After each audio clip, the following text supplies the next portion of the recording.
Are live. Oh my gosh, guys, I am super excited. Welcome to the Dr. Stuff channel. I'm your host, Dr. Stuff, but you can call me Doc. What's up, Doc? We have Spencer and Sean from Comics and Crypto. How are you gentlemen doing? Hey, buddy, doing great. It's been a real good day. How about you?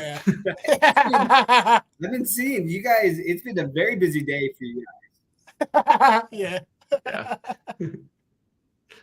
Oh, wait, what's going on? Oh, dude, I got this feedback because I had, okay. I was like, what is happening? Why? I mean, I'm back. Oh, yeah, no.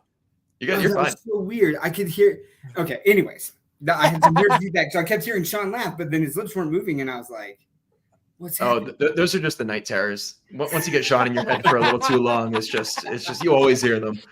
It wears off after a couple hours, I promise. Yeah. Dude, I see that's one thing. Can I just say, like, there's a lot of negativity in crypto, the crypto Twitter and stuff. And that's one thing that I just love about comics and crypto and seeing you guys. You are always positive and just always so much fun and just bring so much energy. And it's just like the law of attraction. I just see how your channel has grown, right? And the connections that you guys have continued to make, because you bring a lot of intelligence and knowledge to the space. But then on top of that, just this friendly aura of just man, I just love it. I just love the energy. And so I'm so excited and so grateful that you guys could take some time out of your crazy schedules to be on my channel. And so I want to dive in, and I loved it when I was reaching out to Spencer and I was like, hey, when can we get you on? And he's like, the 14th. And I'm like, that is a perfect day to have comics and crypto come on the channel, right? Because of this epic, this is a big day. I think it's a big day. So first of all, how did you guys do on the drop? We're talking about DC NFTs, Batman #1 comic drop today. Mm-hmm. And did you guys both land it? We both landed it. We did. Yeah. Yes. And fortunately, as a back out holder, it sounds like most of the people pretty much everyone who wanted it got it. That's so special, man. I think there was 50 left for the back out holders. There's I think 1950. Someone showed me the numbers because I don't know how to look that stuff up. I'm in a group chat. People are like, yeah, there's still 40 left. I'm like, what? How is that even possible? That's crazy. Wow. Because I thought that there was about 6,000 accounts that held back cows. So that surprised me that did not all the back cow holders apparently not go for it. Yeah, not everybody probably just went for it, or who knows? I don't know. Yeah. Wow. Well, that was really lucky for then, I guess, the public drop. And that was the cool thing. I have a buddy of mine that I brought into VeVe, and so when back cows dropped, I was talking about back cows, and he never got a back cow, but when Superman dropped the #1, right? He went for that, and we were on the phone together, and he got kicked out. There was that queue problem, right? Where if you were in the queue for long, then it signed you out before you even got there. So he got kicked out of the queue. And he was just so upset. He was so bummed. He's like, I'm not ever coming back. And then Batman #1 drops. And I'm like, you got to come on. You got to go for it. So he was on one phone, one web account on the public drop, and he got it. Wow. And not everyone did, right? And man, so, well, congratulations. That's so cool. I love it. Because I know that, and I don't know which one of you guys got it, but one of you got the legendary Superman. Spencer did? Yeah, I did. Gosh, that's Sean, you have such trouble pointing on these things. I know. Right is left and left is right. Yeah. Oh, yeah, but you never even learned left and right. So Spencer, I thought you were pointing to your lightsaber, and I was like, let's point at Spencer. What did you get on the Superman? What did you get on the Superman? I got the epic, and Kevin got the rare. So epic, we got you guys got hooked up. That's fantastic. That's fantastic. Yeah, so that pretty much sucked me into the DC comics, and been buying it ever since. I was already sucked in to begin with. Yeah, I mean, it didn't make a difference, but yeah. Added fuel to the fire. What's up, Bill? Look at Bill is just a champ, right? He was just watching guys with Mr. Rolex. Now watching again. Right, we got just shout out to some of these people. It's a comics and crypto kind of night, right? Look at all these fans, man. This community is just so epic. Yeah, and that's the thing. Your guys' YouTube videos, and we'll obviously get into that. And by the way, so in the notes or whatever of this stream, right? Like I have your guys' link tree, and we're going to talk a little bit about the different things that you guys have there. But so we'll go into that. But let's go into here. What up, fellas? Okay. Yeah, Jason. So Jason actually got the legendary today. Yeah. And I said number 16 earlier, but it was number 19. He got a 19 mint legendary on the drop. Congratulations. So deserving. Jason's amazing. So deserving. Yeah. Wow. So excited for him. That is awesome. Congrats about crypto. That is epic. Yeah. And I don't know if you guys saw this. And Andrew Ward kind of talked about it a little bit, but like out of the like 200 or so that were left, they were all either rare, epic, or legendary, with the majority of them being legendary. Wow. Like as it was minting out, and he was like, that's like the randomness of things, right? And it's funny because people are like, that's not random. I'm like, that's when you kind of like know it's random, is when like things, you know, if you were rolling like 12 36s in a row, people are like, oh, that's not random. I'm like, that is random. Like that, you know. So yeah, I mean, I was like, what the hell? Yeah. And then I was talking to some people in the community who really dive deep into the numbers and understand like the way that, and they're like, yeah, I mean, it's all random. It's all in the metadata. You can see it. Yeah. I mean, you can see this stuff being minted, and it's all public. So it's like, it's random. And apparently they're talking about previous drops where it was all commons and uncommons, and you know, even for bigger grails. So like, it's random, guys. Yeah. Random. I just no FUD. I should have just waited till the end. I got an uncommon, and I love what they do with the uncommons of kind of these legacy comics. You know, like they add all of these fun little things, and I only got about like 6 or 7 pages in, but even just like the ads from back in the day, they're so fun. They're so fun to read, and it's wild. Yeah, and that's one of the things that is missing from the VeVe comics is some of those old ads. Yeah.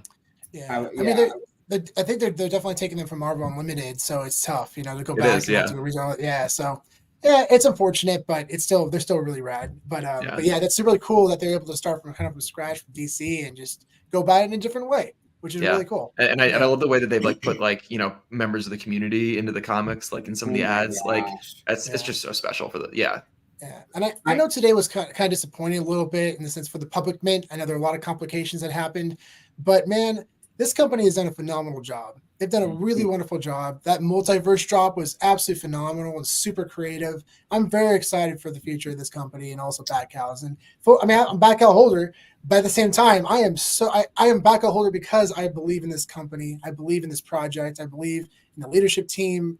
The quality of the product is fantastic. Yeah, I'm just really pumped about Backhouse in general. Yeah. Yeah. And getting like when we were at San Diego Comic-Con, getting I mean, we got the signed Jim Lee poster. We got to like meet him. Like it's just like that kind of access. Like you're not able to get that if you're a normal person. You know, like yeah. I mean, great frame of reference. I was at TorpedoCon, which is a Comic-Con event held by Torpedo Comics, which is a big comic store in Vegas and also California. And they had Jim Lee there. I waited 4.5 hours in line to get something signed by Jim Lee. 4.5 hours in line. And as a Backhouse holder, I was able to meet him in 20 minutes tops. Yeah. Like that was incredibly special. I mean, this guy is my opinion, it's probably top 5 artists of all time on both Marvel and DC. And he's the president of DC. Yeah. Like the guy's busy. Yeah. The guy's busy. And he took the time. It was really awesome. He's really, really cool. Man, that's so cool. And I wanted to go to San Diego Comic-Con, and my only concern is I know that the tickets are pretty pricey, and I don't mind paying that price, but like I don't want to get skunked, right, or scammed on like. And so like I'm like, how do I do that? Yeah, it happens, and so I hadn't found a way to do that, you know. But anyways, I've reached out to some people, and I'm pretty sure that next year, like I have a connection to someone who like works at the comic, like their family members works at it or something like that. So I'm still going to pay a premium to get the tickets, but like I know that they'll be good. At least you know they're legit. Yeah. Yeah. And because man, I've never in my life been to a Comic-Con, and for the longest time, like we have one here in like Utah, right? The Salt Lake City Comic-Con, right? Well, there's the Fan Expo is next weekend. The which one? Fan Expo in Utah. Yeah. Oh that's all yeah, we're gonna be there. Yeah, We're gonna be me there. and Kev, Yeah. me and Kev are gonna be. We're gonna be Salt Lake. Oh my And gosh, yeah, I should have told you. Yeah. I'm probably most likely coming too. I don't know 100% yet, but most likely I'll be there as well. Yeah, Spencer's coming. I'm probably gonna go. I'm probably gonna go.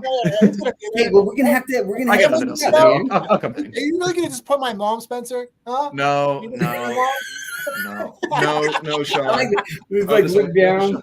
What is going on? mom? But it's gonna be great. We're actually meeting the cast of Back to the Future. We have some like really rare VHS tapes that we're gonna get signed by the cast that we're super excited about. Yeah, it's cool. Yeah. It's gonna be special, man. Yeah. It's gonna be really special. We're getting the Yeah. Hobbits. The Hobbits are gonna sign our Some of the Lord of the Rings VHS as well. We're gonna meet. Yeah. It's gonna be really cool. And Sean, weren't you just down there in New Zealand, right? And didn't you? I saw some pictures of Hobbiton, right? You went and visited that. Yeah. We went to Isn't the that a Hobbiton cool town. place? It was so cool. It was awesome. Yeah, my girlfriend, she has some time off from school. She's going for a doctorate. Super proud of her. And she's like, let's go to New Zealand. I'm like, all right, let's do it. But you have to watch Lord of the Rings. She saw the second one sort of, but she doesn't really know the story. I was like, that's a prerequisite, girl. We gotta watch Lord of the Rings. If you're gonna go to the Hobbits in town, you're gonna meet the Hobbits at LA Comic Con coming up in December. Yeah, you got some of the actors from in SLC. Yeah, Steve. What's up, Steve? Yeah. He's such an OG. He's awesome. We love Steve. Steve's amazing. Yeah. Yeah. But yeah, it was a really cool experience. Got to meet some awesome people in the community that I've been talking to for the past year and a half. And we finally got to meet in person. It was really cool, including David. You actually had a chance to come out. I've met David a few times. We had a chance to have dinner with David, and he made an effort to come hang out. That was amazing. It was super special. Yeah, he's awesome.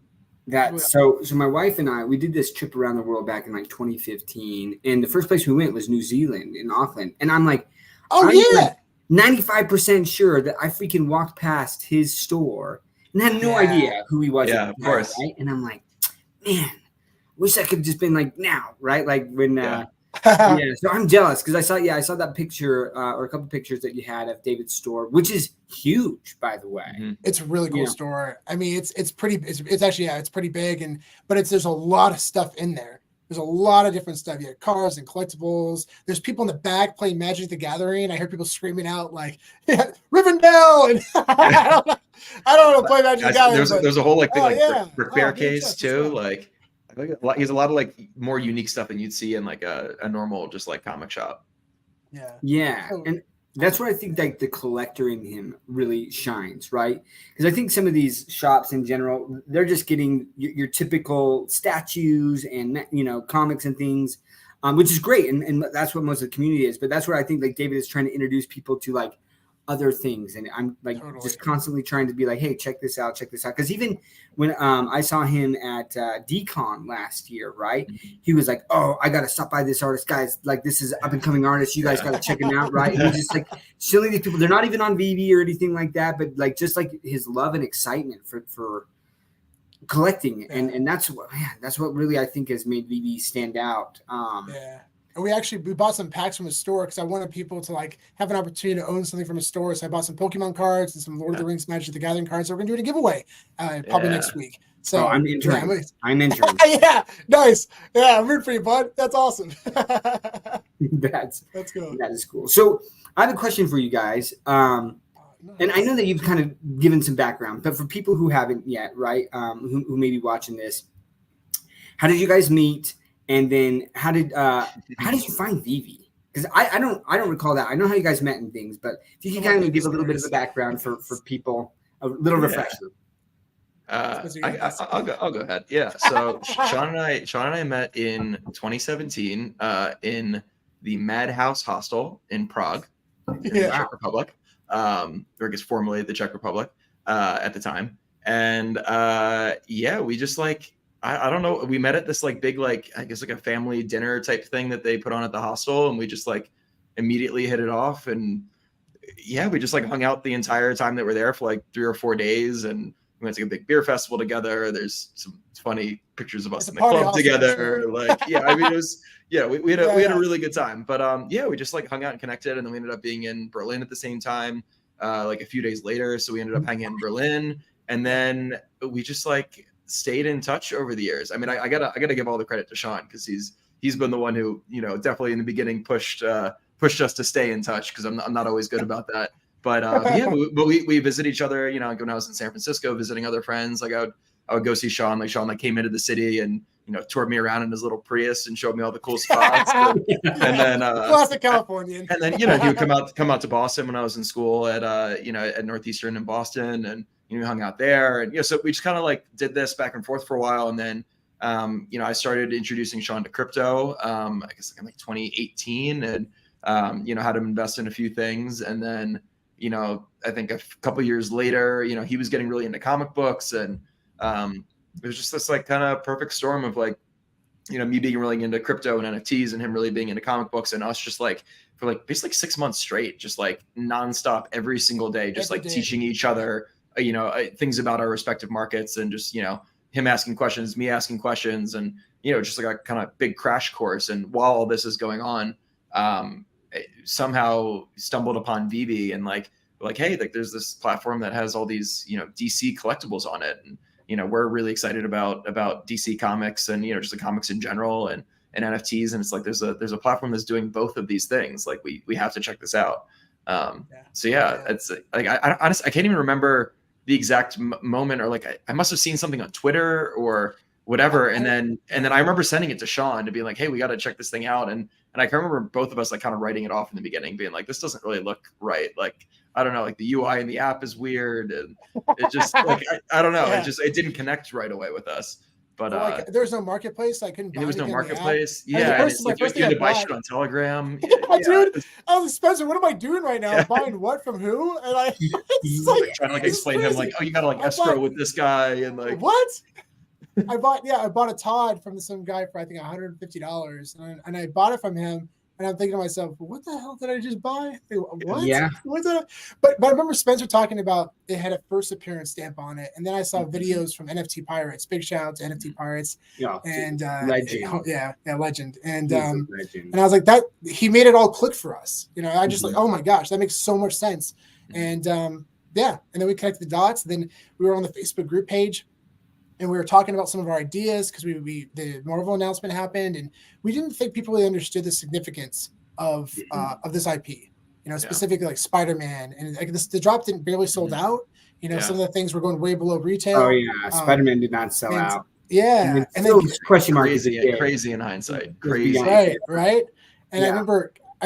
So Kevin is a close friend and collaborator. We've been working together in film for over 10 years, and Kevin, Spencer, and I went on a road trip. That's Yellowstone National Park. And like, what's up, Jordan? I like what's up, Riz? Hey, what's going, Jordan?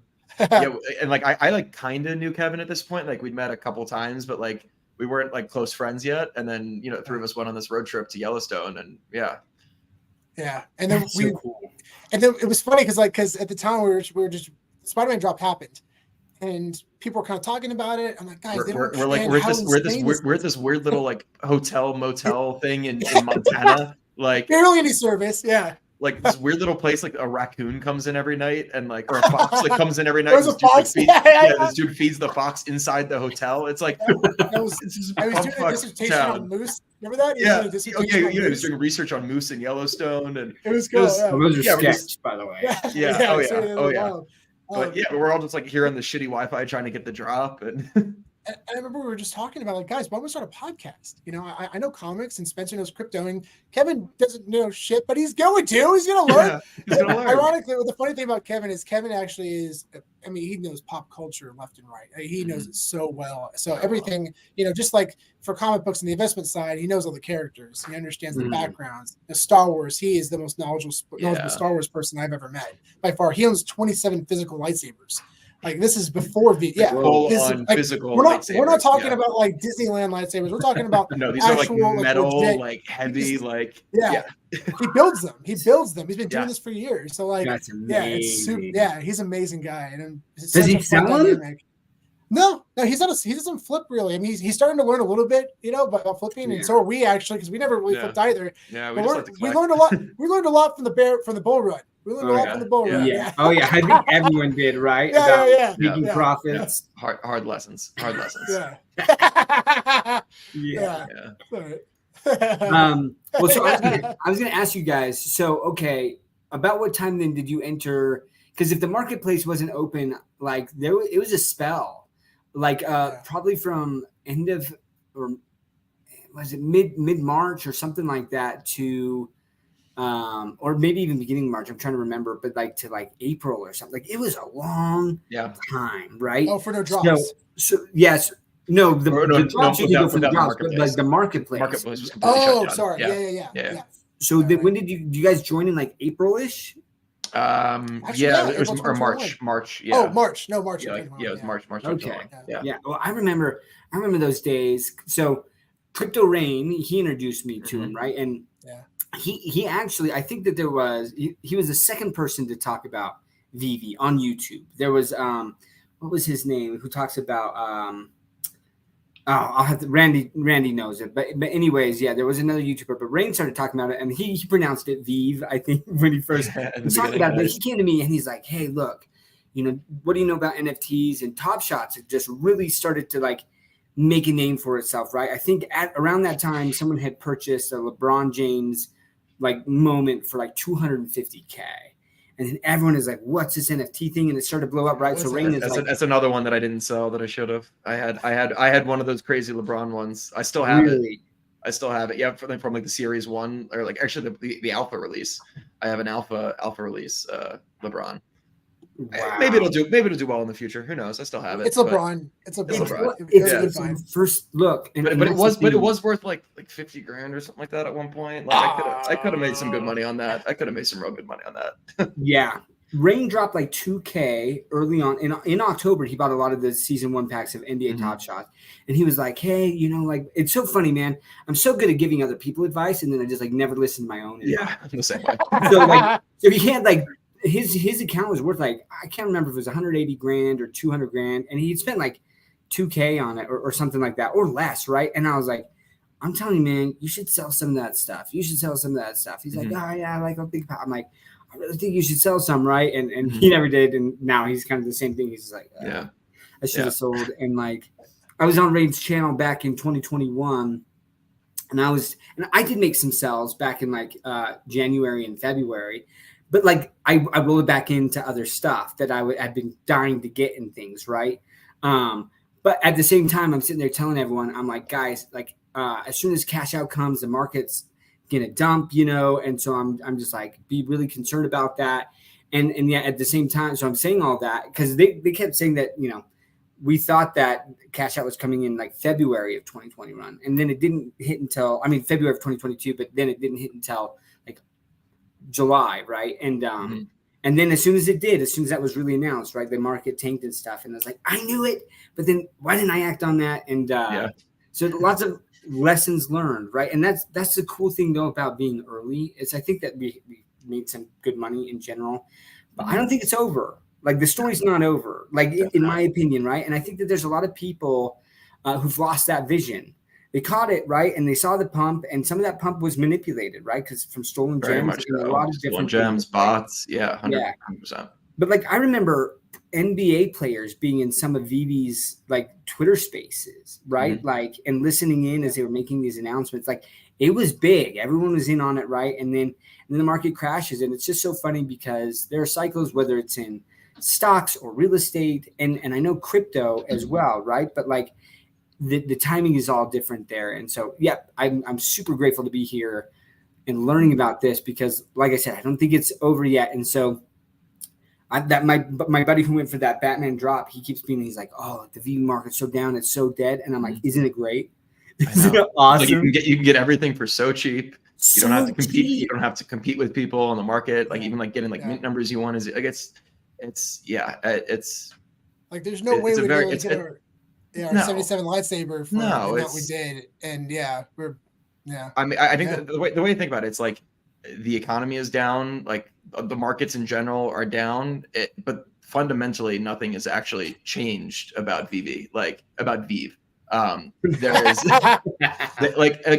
we still have the same IP, we still have the same team building it. Like if anything, the team now has a bigger war chest than they did before because they've still been continuously selling out drops. I mean, not every drop, but still selling out drops and just they're still making so much money to be able to continually fund like we don't have to worry about this company shutting down and rugging us like these other companies who've just like run out of runway at this point because they spent stupid money on marketing, on on these big events at NFT NYC that didn't actually yield them really anything. Like they've been smart about how they spent their money, and and they've been continually making it the fundamentals are all there. Like nothing has really changed. If anything, the fundamentals have gotten better over time despite the market going down. So it's just, in my opinion, this is not financial advice, but this is the time to be buying, And we're still seeing weekly drops from Disney, Marvel, and Star Wars, the biggest brands in the world. We're being reintroduced to newer brands.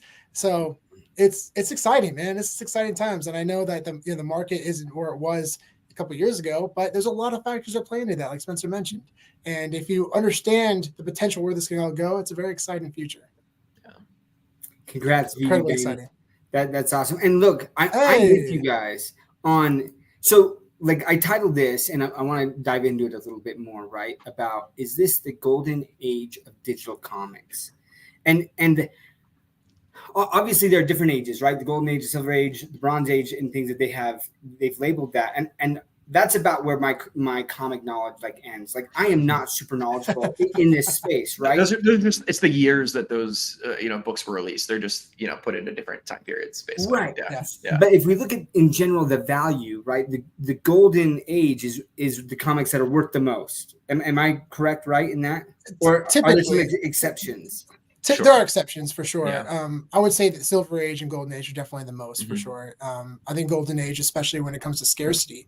I mean, you look at Batman 1. There's only a couple hundred comics that are graded on the CGC census. That's it, a couple hundred. And then combine that with the drop today for Batman 1. That's 5,200 copies in existence. Total. That's the demand. Like, the supply will never meet the demand, in my opinion. I mean, that's just it's exciting. It's incredibly exciting, and especially when you put the research in and you figure out what other big comics are coming for both DC, especially for DC, but also for Marvel. Captain America Comics 1 is one comic that I'm just dying to get my hands on. Interesting. That comic that's like for Marvel, to me at least, I think that's probably one of the biggest, if not the biggest, grails. I mean, you got 198 of that comic as a blue label. I mean, I wouldn't be surprised if it's never sold. It's never sold publicly, and if it did sell, I mean, we're talking probably $20+ million. I mean, same with Fantastic Four 1. There's 296s, and they've never sold publicly. And if those ever sold, I think even in this market, they could potentially sell that high. I mean, especially when you look at cross markets, right? You look at Mickey Mantle, the 1952 Topps rookie card.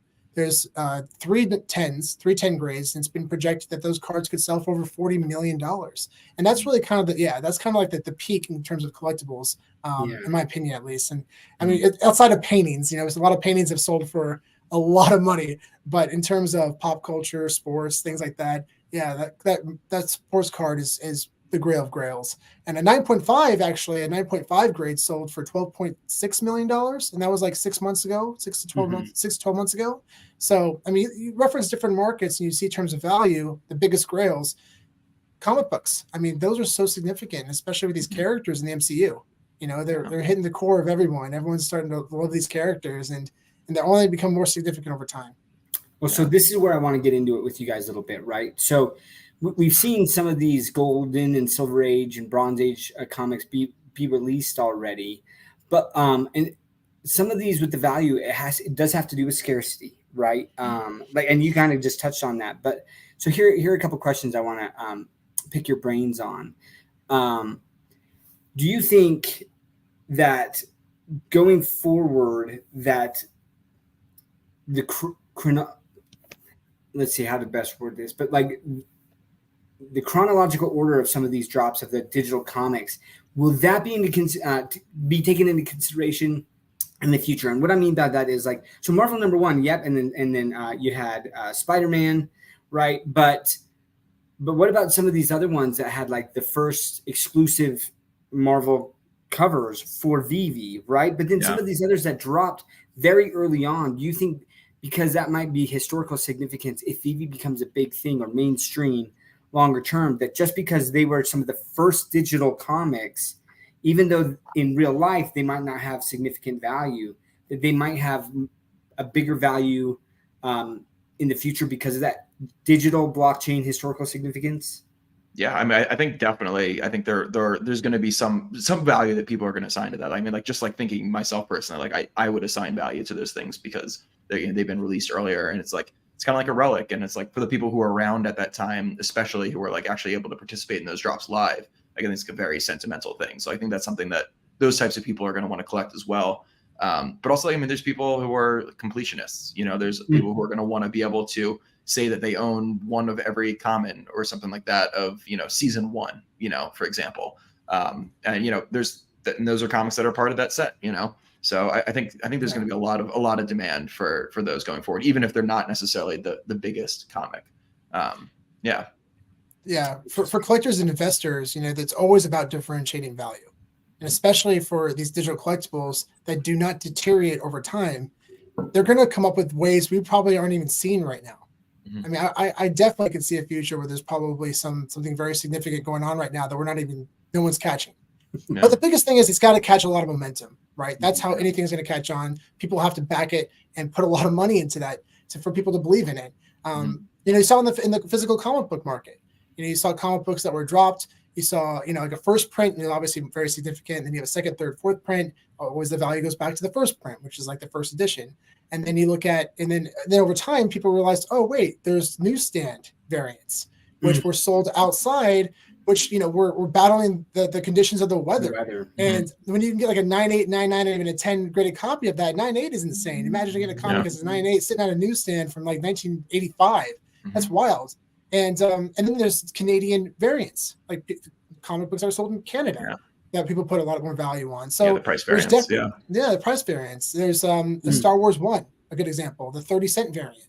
You know, there's in terms of scarcity, there's a lot less of those than the other than the more normal variant. So people are always going to look at different ways to differentiate value. So it's kind of another one is even like the like addition you know something that's like fifth or sixth print can sometimes be really valuable because it has a unique cover and it's really scarce because they just didn't make as many of that print because it's just a later print. So sometimes like there can be some more value with some of those later prints. Totally. Yeah. So scarcity is playing a big role, right? Like, and that's what I continue to hear in general. So here's my next question. The uncommons are much more scarce than, like, as a percentage, like really than the commons, right? Totally. And yet those are typically always going for less than the commons. Yeah. So do you see a future in which people start really assigning scarcity, like more value to scarcity, and then the uncommons go for more than the commons? Or do you think because the common has that original artwork that it will retain its value over the uncommons? I mean, like scarcity only does so much. Like something could be crazy scarce, like maybe there's only, there's literally only one of this water bottle that exists in the world with these stickers on it. But like, just because it's scarce doesn't mean that, people think it's valuable. I mean, I think it's valuable because I've been collecting the stickers and I've been, but to other people, it doesn't have that value. But like, it's the combination of scarcity and popularity together. It's the intersection of those two is really where I think that's like kind of the sweet spot.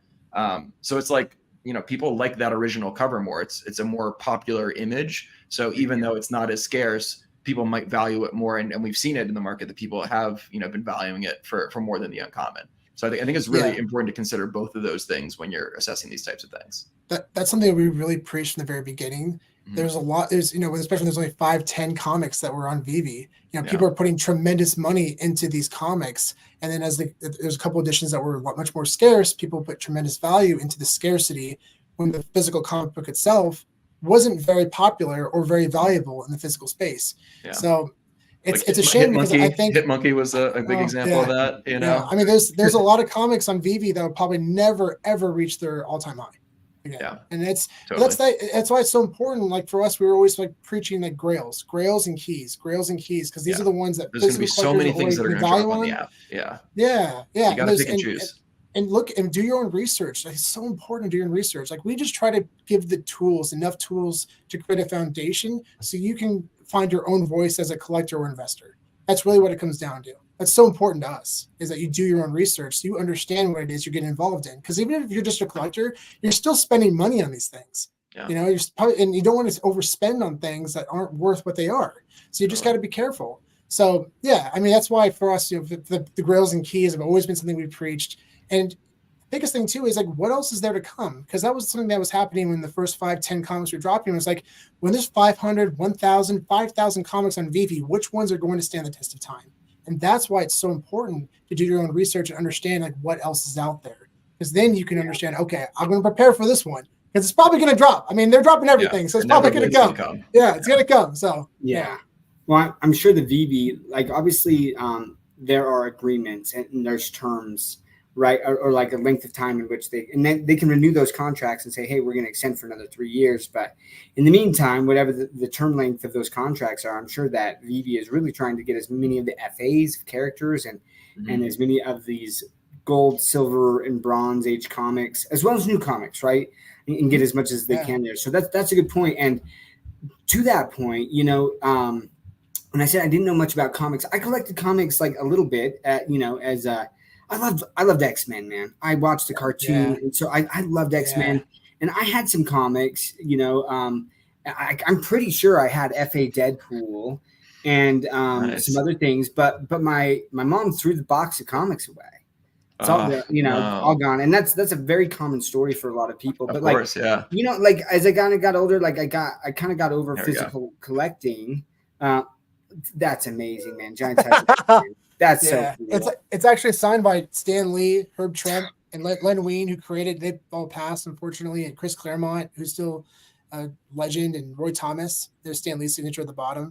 Yeah, this is probably one of my favorite comics because I'm a big signature guy, and this is signed by 5 legends who, I mean, 3 of them have passed now, unfortunately, and like this is irreplaceable to me. So to me, it's also just a massive comic too. I apologize, I didn't mean to cut you off. I am such a big X-Men fan, so I nerded out and I got So like, I mean, I knew a little bit about comics, but it was so funny. And this is where I'm going to talk about emotional investing, or like being emotional with your money and how terrible it can be. Because I remember when VeVe did the first blind box, and it was the Captain America Marvel Mighty. And I was already pissed that Captain America FA was a Marvel Mighty. Yeah. Right. I was like, what? Because then they dropped like the cool animated one with the shield and stuff. But it was this blind box, and I did it, and I got like the multiple commons, and I was like, freaking hate this blind box crap, And so then the next blind box thing that they did was Marvel #1 comic. And I was I didn't do any research. I had no idea the significance. I heard some people kind of talking about it, but I was so upset about the blind box thing that I'm like, no, I'm going to speak with my money, and I'm not going I was like, I'll buy a couple off the drop because people are saying that this is somehow like a big deal.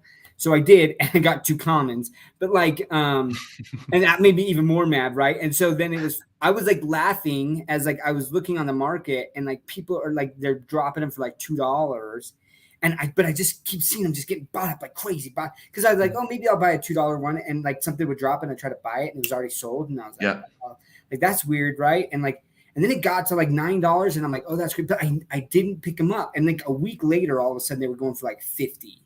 Right. And I was like, all right, Doc, like, what are you doing here? I've obviously missed something pretty significant. Right. So then I researched it, and I was like, oh my gosh. So when I didn't make that mistake again, when Spider-Man dropped, right, then like I think I was able to get about like 50 off the drop and on the secondary market, like that same day, because people kind of floored them again. Right. And I was like, I'm not making that same mistake. And I'm pretty stoked. I have like a 860 mint Spider-Man #1 common or something, I got some lower mints there, but I love that you just talk about like trying to provide people with the tools. And I'm going to share one of the tools that you guys have here. Give me a second. Oh, nice. So if you guys don't know, comics in crypto, they put out this VeVe comic book ranking, right, for the long-term hold, because obviously if you believe in VeVe, you know what, I'm going to let you guys talk about it here, but let me share this, right? So what are we looking at here? I need to update that thing. Doesn't need to be updated. Well, I was going to ask you about that, right? Because I was going to say, I'm like, I know that this says VeVe. Avengers 1's not on there. Sorry, guys. Which one's not on there? Avengers 1's not on there. Yeah, Avengers 1, but then also like I know this just says VeVe. Is there a reason why you guys don't have the DC comics on there? It's literally time. Yeah, Okay. That's the only we just reason. haven't got It's it. just Yeah, time. we'll get around Yeah. to it at some point. Actually, oh my gosh, I'm so glad that you said that, because yesterday I was about to go to sleep and I'm like, oh, that'd be a great video to do. And it was like a top 10 or top 20 video or comic crossed over between VeVe and DC. And Spencer, we're going to do that. So that's Okay, sounds good. first time. Yeah. So thanks, Doc. Yeah. All day I forgot about it. I was like, what was that video last night? Oh, dang it. And then you just reminded me. Thank you. Yes. Let's go. Look, mind meld. There we go. I like it. But for you guys, like I've used this tool multiple times, right? And basically Nice. what they've done is they've listed the comic, right? The significance here. Like why is this one so important? Well, this is the FA Spider-Man. And then how many editions there are. Let's see. Well, it's just not like, there we go. Okay, there we go. So, and this is so important too, right? So total VeVe editions. So how many have been graded? The CGC consensus, right? How many have been sent in to be graded? And I will say that that's just the CGC census. That doesn't account for like CBCS or a couple of the other grading companies that are out there. But it's a good frame of reference though. CGC is the top dog, and that's definitely the top one, especially for these grails. Like for like Marvel Comics #1, if you go up to the top, or there it is. Yeah, there's only 65. There's 65 copies. That's crazy, guys. That's crazy. Yeah, and you've got like, and this probably doesn't have an API. So no, it's not. There's all manually added up. Look, and that would be. I think that's a big ask, but people, they can figure that out themselves. But like, what's so helpful about it is it provides some information just about like what this comic book is, why it's like your guys' estimated value, and that might have changed as well. For the bigger grails, it probably hasn't too much. What's that? The physical value like that in the highest grade, that probably hasn't changed too much. Right. Yeah. But yeah, maybe we should hide the column. That's the VeVe SR value. Might be good. I just hide that, just so people don't get confused. You can hide columns. Oh boy, Sean. Oh boy. Just right click on it. Oh, this is view only, so obviously I can't edit. Well, yes. On our end, we'll fix it at a later time. But yeah, anyways, for those who maybe haven't seen it, right? Comics and Crypto, the link's down below, the link tree, and one of those links is this Google spreadsheet, where you can kind of just make some assessments here. And again, it's not financial advice or anything. And this is just pointing out to these guys what they consider and their ranking as like, what are the biggest grails here, right? Or what are the, like in ranked order, which are in the physical world and their consideration for VeVe, really big deals here, right? And so it's been incredibly helpful. But I want to talk about that a little bit because, right, obviously you have like these Amazing Fantasy, FA Spider-Man, FA Human Torch, Fantastic Four, like, but what about the new characters here? So Marvel, it seems like Marvel is really starting to push kind of the Young Avengers, right? And America Chavez and some more of these younger characters as they're trying to raise, I believe, like a new generation of fandom with new characters, right? Because they've been telling the Spider-Man story for a very long time now, right? Now it's Miles Morales' turn, right? And we're getting the multiverse and all these different things. So what are some of the comics that right now people are just learning about, but like really could be the next type of FA, big FA, like the FA Superman and FA Spider-Man and FA, Avengers and all these things, FA Captain America, but that are new characters that as the kids that are growing up now, they're like, I would spend, hey, I'm a billionaire and I'll spend $5 million on this FA comic. Like, what are some of those characters that you guys think have a bright future ahead in the Marvel universe and in DC? Yeah. You know crypto, so or sorry, you know comics. Sorry, I do. There's a really great YouTube channel called Everything Always, and he gives a lot of Marvel speculation. I really highly recommend checking it out. It's fantastic. And he told the story once about he was over at his friend's house, and there's this little girl, his daughter, ran in the room because she saw the trailer for the new Doctor Strange film, and she was like, is that America Chavez? Is that America Chavez? She's like 8 or 9. And she was so excited to hear that because she reads all the comics and she loves America Chavez. You know, there are kids today, when they hear the word Spider-Man, they think of Miles Morales. And that's no FUD on Peter Parker. He's always going to be an OG and always be popular. But there's something special about these new characters, especially Miles Morales. Especially Miles Morales. I mean, there's over 5,000 9.8 graded books, and that comic reached an all-time high of $3,000, maybe $4,000. It's one of the highest market caps by far for any comic book. Interesting. But right now, it dipped almost 60% of its value. America Chavez FA Vengeance, it dipped almost 80%. 80%. Because a lot of people put money on speculation, and the popularity isn't quite there yet. But does that discourage me for the future of these comics, these significant FAs for characters are going to be popular in the MCU? No, not at all. And that's why people, you know, especially when they look at only VeVe, they have to look at the physical markets too. Like, how are they handling the world, you know, the market right now? How are they reacting to? They're down. They're down. You know, the sports card market. I've seen sports cards down 97%, 98%, and it's happening across. Oh yeah, dude, it's happening across all markets. The video game market. Yeah, so many NFTs too. I mean, it's yeah. But like everywhere. But then it's like, okay, well, do these have the potential to bounce back, and why? Those are the things you have to think about, and that's why, like, for a lot of the comics I was mentioning earlier, they're probably never going to bounce back to the numbers that they once were, because we're going to continue getting more and more comics on the app, and there's only so much market cap, right? Yeah. But that's the big thing is, like you mentioned, I love that you mentioned that, because like Young Avengers 1 to me is like our modern day GSX1. You have multiple FAs of really cool characters. They're the new generation of the Avengers, they're like the new generation of the X-Men. And it's a really special book. It's a really special modern age book. And I think that it can do very, very well long term for sure. Yeah. See, and this is what, like, I mean, on my channel, one of the reasons I really started the channel, I mean, I kept going on Crypto Rain's channel, because he'd be like, as we'd have these discussions in person, he's like, you need to get on my channel and talk about that, right? And like, educating people is so important. And there's a lot of people with really big channels that give terrible advice. Name names. What's that? Said name names. Oh, BitBoy Crypto is terrible at investing advice. I agree. He's terrible. Like, he is a great showman, and it's fun. It's fun to watch his channel. I don't even know if his channel exists anymore after all. Like, there's drama there already, right? But like, but there are a lot of channels out there. Like, another one. Let's talk about, like, even in the VeVe community at one point in time, right? We had what's his name? That chilled Hit Monkey. And like, I mean, so many people lost money on that because they were like, oh, this person seems to know comics. And all he was talking about was like rarity. Oh, it's just so rare. It's just so rare. Just scarcity knows it. Yeah. Yeah. And I kept, like, he blocked me early on because he was saying that gold lucky rabbit was a bigger deal than the pride, you know? And I was like, because it was more scarce and it was a secret rare. And I was like, I don't care, man.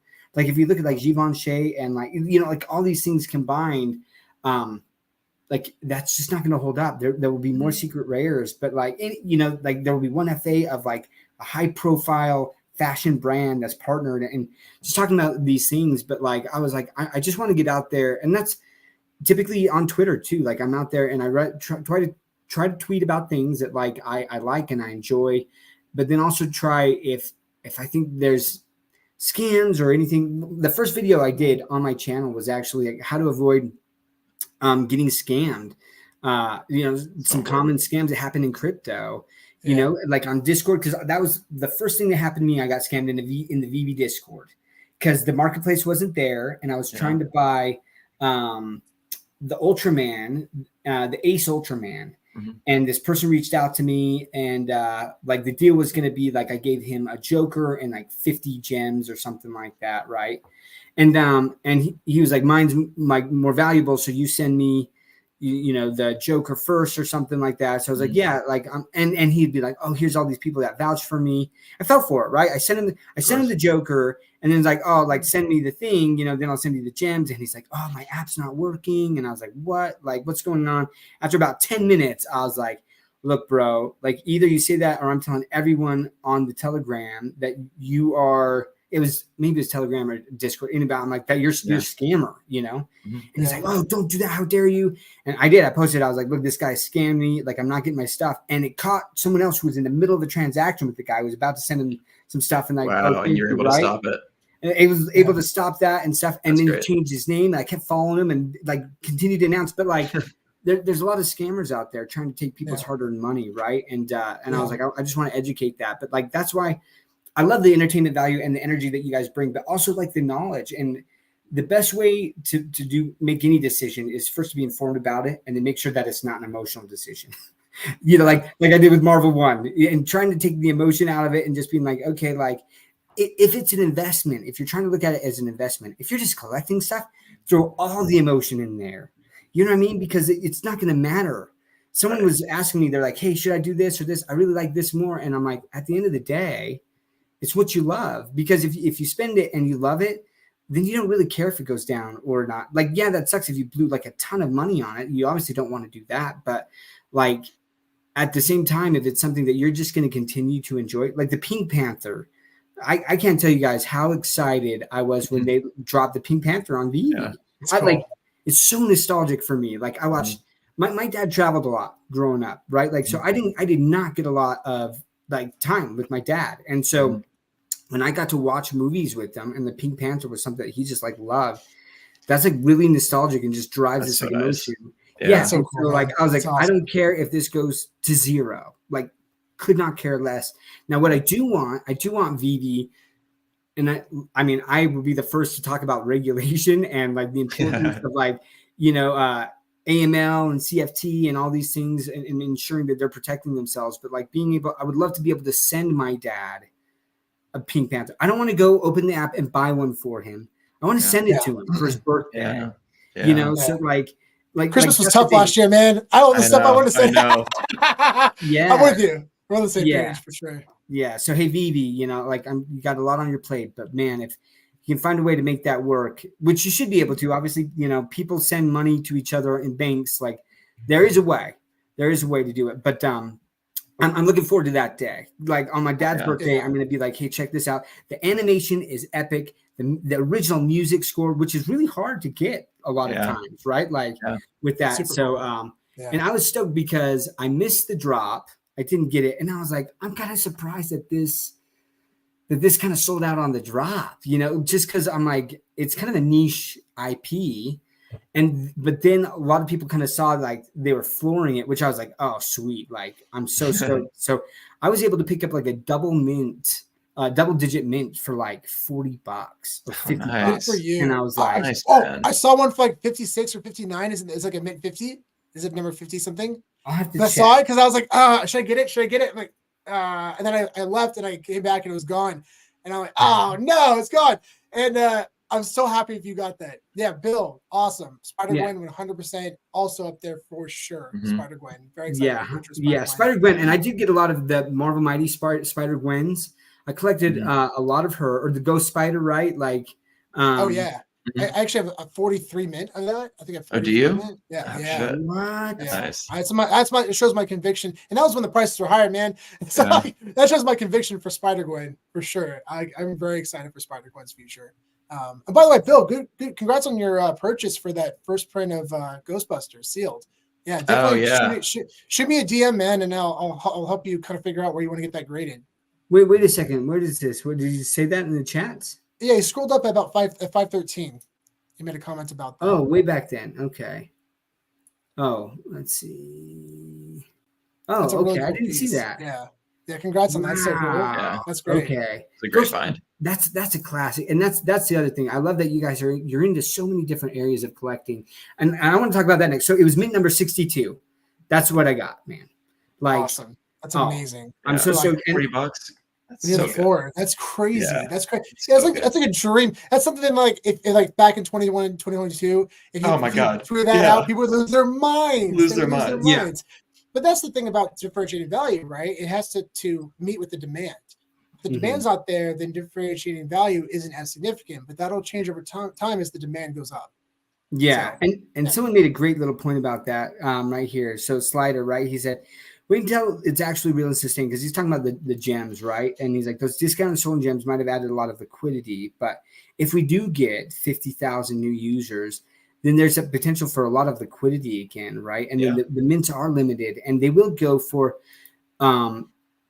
the bigger IP and the things that they love, but it's going to be tailored to their culture, right? And that's why I have a lot of Ultramans there, because I talked to my buddy, he lived in Japan, and he's like, Ultraman is like Superman, Spider-Man, Iron Man combined to one, like of popularity, like he is the guy, you know. And I was like, okay, man. And I know that the APAC region in general spends on first of all, they're pretty good, like they're ahead of the curve in general on technology and understanding technology and the significance of technology. But then also they spend quite a bit more per person on like new innovation and things, right? So that's where I was like, man, Ultraman has. So I spent some pretty good money on some low digit mint Ultramans and things. Anyways, I was in Japan in 2018, 2009, right before the pandemic, 2019, and they had 8K TVs back in 2019. I was like in the store, and they're showing. Even people in Japan were looking at like, wow, that's really cool. Like, what the hell? 8K TVs? Why? We still have not seen that 4 years later. No, in the US market. So it's crazy. Some of the things, even the restrooms, right, are just like high tech. You know, I was like, I am the biggest believer in bidets now because of Japan. Old, If you haven't seen Quarantine in Pink, you need to check out.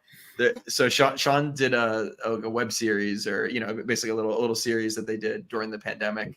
The house that they live in is a pink colored house, Casa de Pepto, and they made a series called Quarantine in Pink, and the first episode is focused on bidets. Is it on YouTube? It's on YouTube. Yeah, just search Quarantine in Pink. Absolutely check that out. So Kevin actually is the creative lead on that. For Quarantine in Pink, he wrote, and there's actually the 4th episode is really special. It's a Christmas episode. So good. And we wrote out a script, and actually Metaverse Life was a huge collaborator on it too. And I think I saw you guys' Christmas special one. Oh yeah, the part of the series though. Yeah, part of a series. That's episode 4. So we wrote a script out, and it was good, but Kevin literally overnight rewrote that script into a rhyme. Overnight, the day before the shoot. And that entire script, it turned into a rhyme. It was one of the most amazing things I've ever seen. And it's probably, that episode to me is incredibly special because I love Christmas, but also like the memories of making that together during the pandemic, during a really dark time, and looking back, and we watch it once a year and just laugh every time. It just like hits a real special place in our heart. So definitely check it out. It's called Quarantine in Pink. Yeah. Oh, I'm in. And bidets, I'm also in. I lived in Spain for a couple years, and like, I got introduced to bidets, and I was like, what the F is this monstrosity? I was like, this is crazy. And now I'm like, man, I tried to talk my wife into a bidet, and she's like, but then actually the funny thing is during COVID, when there was like a toilet paper shortage, right? That's what inspired our short. That's what inspired our short, actually. Yeah. You'll watch and you'll find out. You'll see.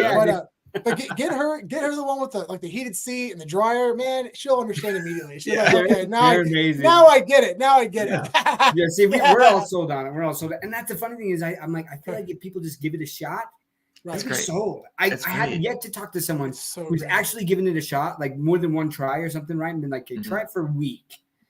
And like everyone that I've talked to that's done it for at least a week, they're like, I'm in. I'm in. I'm converted. That's real good. It is. All right, back to comics and crypto. I was really enjoying our daytime. That's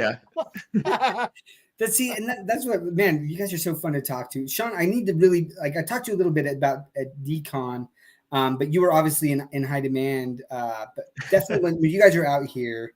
Next weekend, let's definitely try to make you guys some dinner. And just any chance you can make it out to Salt Lake next weekend? Maybe. I live there. He lives there. Oh, you're in Salt Lake. Oh, I thought he lives there. Like Park City. No. Oh, dude. No, he lives in Salt Lake. All right, cool. Yeah, I've stayed with Dr. Stuff a couple times. I didn't know you're actually in Salt Lake. Open invitation. Spencer stays at my house whenever he wants. Oh my gosh, that's so rad. I'll send you. As long as it's not Mother's Day. True. Yeah, Mother's Day. I was like, bro, that's not gonna. I totally forgot it was Mother's Day. That's awesome. Yeah, I'll definitely shoot you a DM and we'll figure it out. Yeah, good. Awesome. See, and I got to meet Metaverse Life, out when he was kind of doing his trip and stuff, and just that's my thing, man. Like We've seen the video. It's awesome. Yeah, yeah. Oh, see, I haven't seen the video. Yeah, we saw a preview of it because we see yeah. Well, at the event they showed the first 3 videos of the event in Los Gatos. We saw the first 3 episodes and they were fantastic. Yeah. Oh, cool, man. Yeah, it was just so fun to. It's really good. It's awesome. Talk to him, man. Yeah, you like killed it. You guys are just the VeVe fam is so cool. It was funny when I went down to DCon and I went with some of my buddies. Like Crypto Rain was there. And another buddy of mine who he's actually a decent whale, honestly, in VeVe. Crypto Cosmo. And he was the one, like, he got the gold and silver VeVe logo first, and he kept telling me, because Randy Chavez was talking to me about the gold and silver logo, and he's like, dude, this is so significant, how special it is. And I was like, yeah, I know.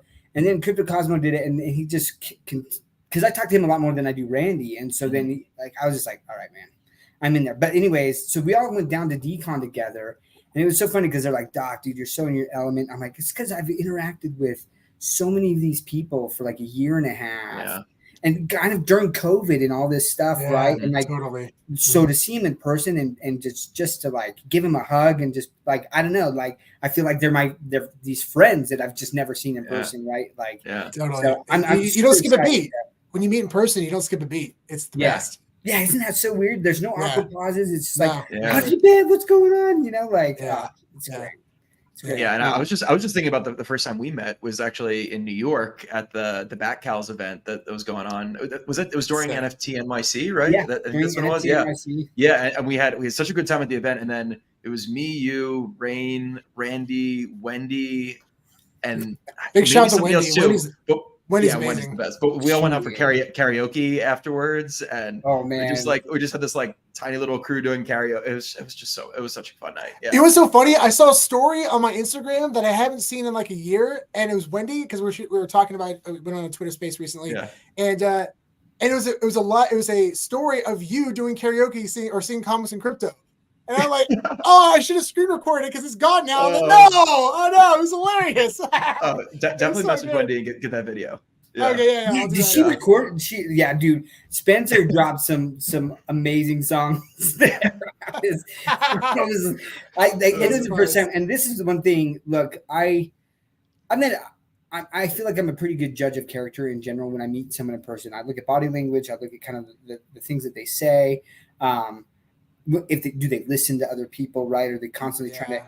And man, with Spencer, it was crazy. I was telling Rain, I'm like, I know that he's in comics and crypto, but like, I just want to like take that away as if this is just someone random that I have met. And I'm like, this is like a very genuine person that I want to continue to get to know like throughout my life. Like I've been really focusing. It's funny. Like I probably shouldn't have made posts about some of the people that I've blocked. You know, like because someone's like, "Oh, that's a little bit narcissistic." I was like, "You know what? That's actually a good point." And that wasn't my intent or anything. But I'm like, I'm really trying to. I'm like, I think I'm pretty old compared to you guys. I think that you guys are so like younger, right? But like compared to me, I look young, not young, but like young at heart.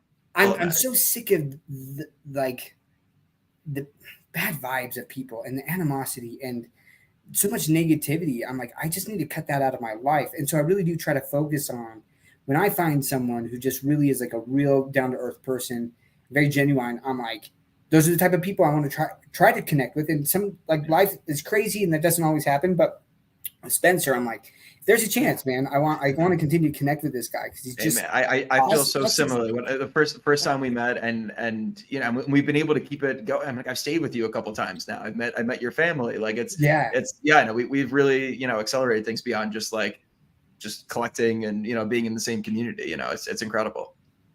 Great, love it. So, Doc. Sean, you're next, man. You're next. Yeah. Like I'm going to see. I'm going to give you a big hug, and then you're going to. I'm hungry too. Come over to the house. You're going to have family cooked dinner, and get to know you better. Yeah. So. Well, if I meet you this weekend, you're going to meet the family, man. It's going to be a. Sean's whole family's coming. Yeah. Oh yeah. So my mom and dad are huge Back to the Future fans, and I was like, guys, like we have a chance to meet Michael J. Fox and Christopher Lloyd and Thomas F. Wilson, who played Biff. Like this is going to be a special thing, and like, oh yeah, we're going. So we rented an Airbnb. We're all going to go out there. My girlfriend's coming out there. Me and Kev's going to come.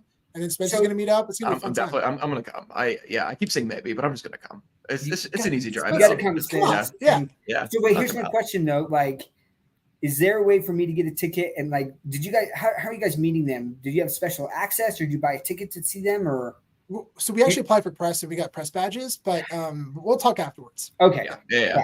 All right. Because here's my thing. Like, one of my favorite collectibles on the app is the DeLorean. Like Back to the Future to me, that's like another really nostalgic thing. Michael J. Fox. I watched everything that guy's ever been in. Like after watching Back to the Future, I'm like, I love him. And then his story, just his real life story. You know what I mean? Yeah. Like, oh my gosh, like I love that. So yeah, we'll definitely have to talk because that's a big deal. That's a big deal. And I had no idea. Like, so this is a sealed copy of Back to the Future. It's from 1986. It's the second print of Back to the Future, which we're going to get signed by the cast, which we're really excited about. Yeah. So incredibly special piece. That's awesome. And then this one especially is insanely rare. It's a Back to the Future. It's a screener. Screening and set, so if you look at the back, this is only and it's got all the details of Back to the Future on it. Street date 1990. So it's for Back to the Future too. So it's amazing copy too, and I'm glad I didn't get graded because we're gonna get Michael J. Fox and Christopher Lloyd and Thomas F. Wilson all of them to sign it. Yeah. It's gonna be awesome. That is super cool. That's funny, Sanji. I saw Sanji because I was able to watch your guys' at least about 30 minutes of your interview with Mr. Rolex, who was also just a legend in the space. And you talk about conviction. So amazing. Yeah. He's so humble. Like he really is the most humble, kind, and sweet dude. And I had a chance to meet him in New York, and he's just an awesome guy. So big shout out to Mr. Rolex, man. He's seriously the best. Yeah. It's a funny story about the DeLorean too, because this is my mind. Like I'm obviously like I've got some lower mints of the DeLorean, but like when the DeLorean dropped, because people were like they had seen VeVe had put out that clip of the drivable DeLorean, like and so people were like, hey, is this gonna be drivable? Is this gonna be drivable? And VeVe was like, no, it will not be drivable. It will not be drivable. Right? So I'm like, okay. So then I buy it off the drop, and like I bought several, and I think the first one I got, I think it was individual. It wasn't blind box at the time.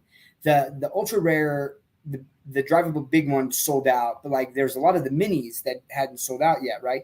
So I was buying some of the minis, and I opened it, and I'm like, I'm so excited. I got to check this out.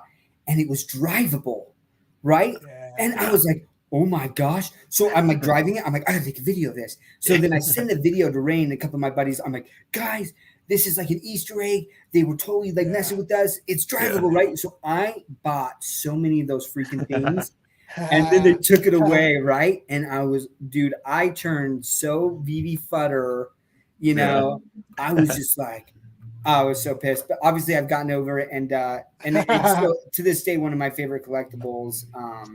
So yes, we'll definitely have to talk about that. There's a good friend of ours, Goldie.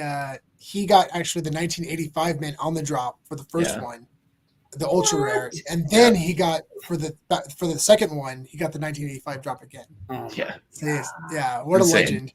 What a legend! Wow, that's amazing. Yeah. Back to the Future. Yeah, those are his grails. Yeah, he got some pretty high offers for that one, and he just said no. Yeah, good for him. Crazy. I love that. And look, I mean, let's talk about how much more. Like, I don't know how much time you guys have. I don't want to. I got like 5 minutes personally. I got to run. Yeah. Perfect. All right. Well, I just want to ask you guys real quick. Then, we've seen some of these NFT platforms go under, right? And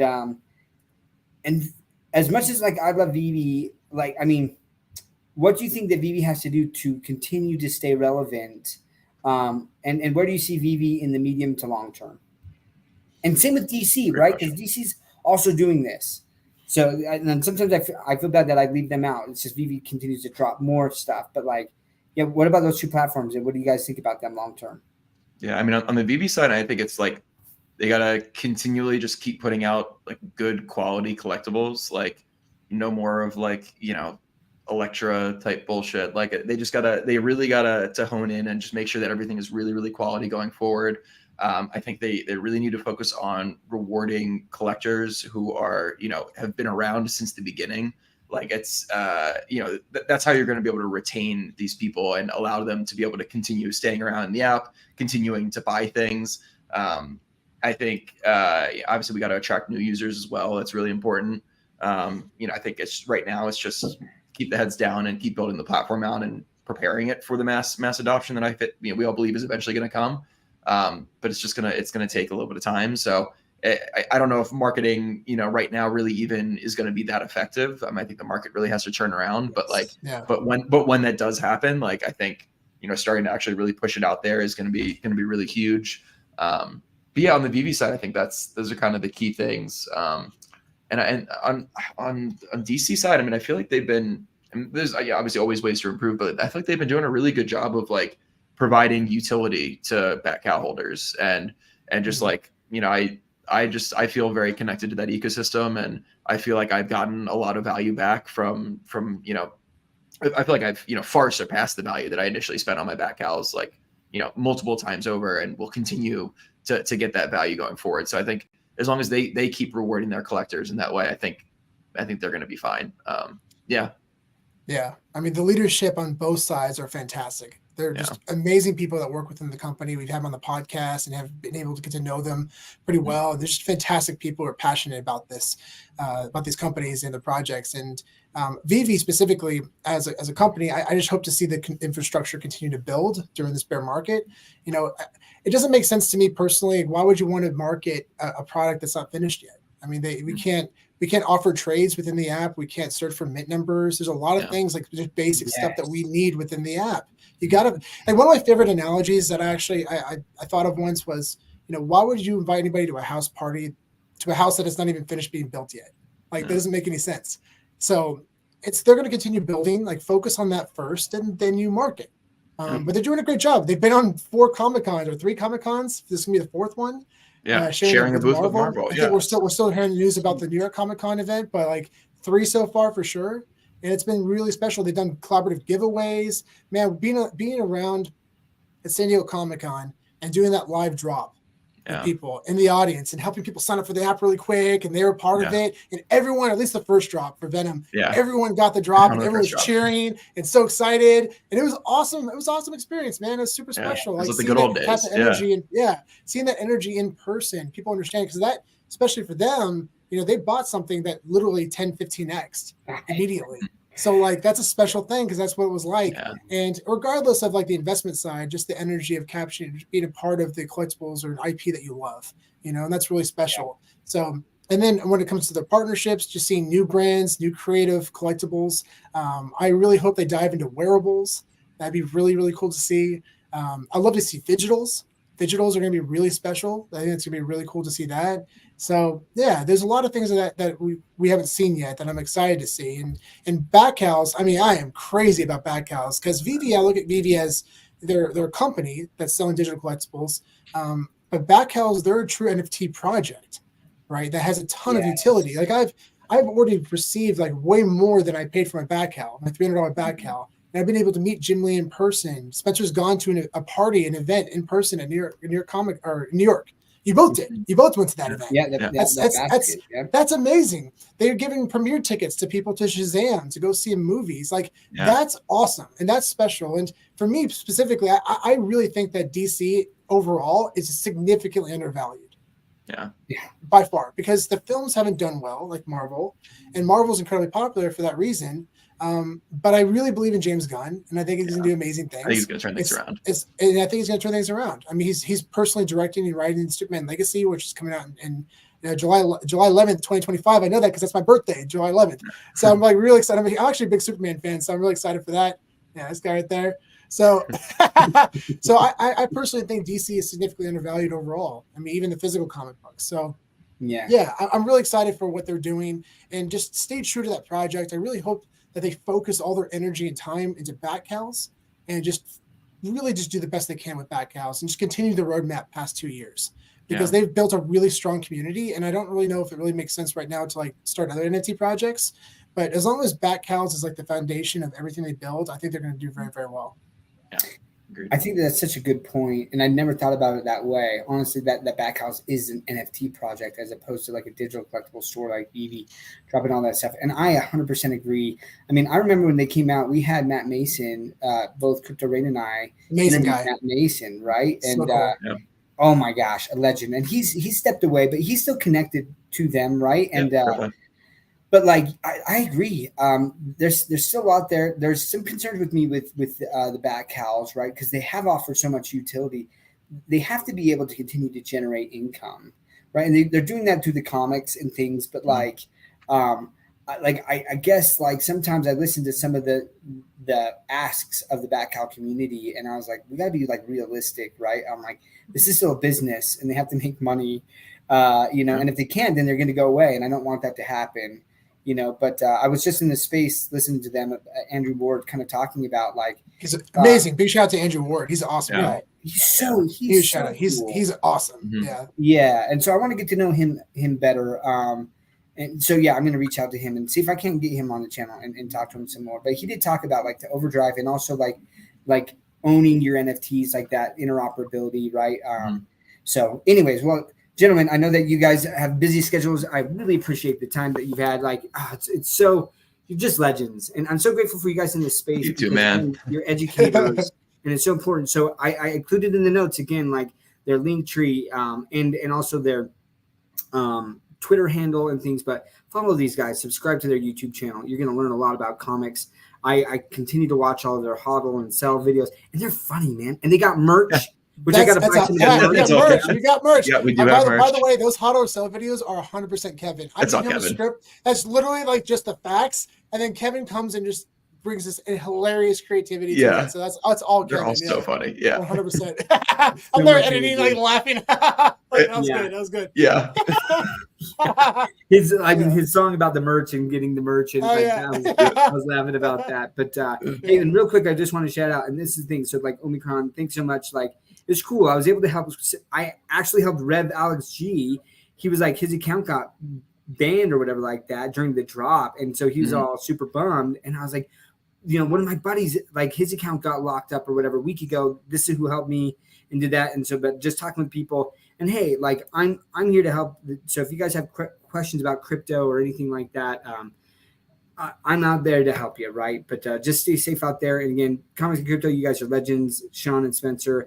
I look forward to hopefully meeting you guys. Sean, you in person again. Obviously, you guys are more than welcome to come over to the house and we'll talk more. So Thanks everyone for watching. Appreciate it. And have a fantastic day.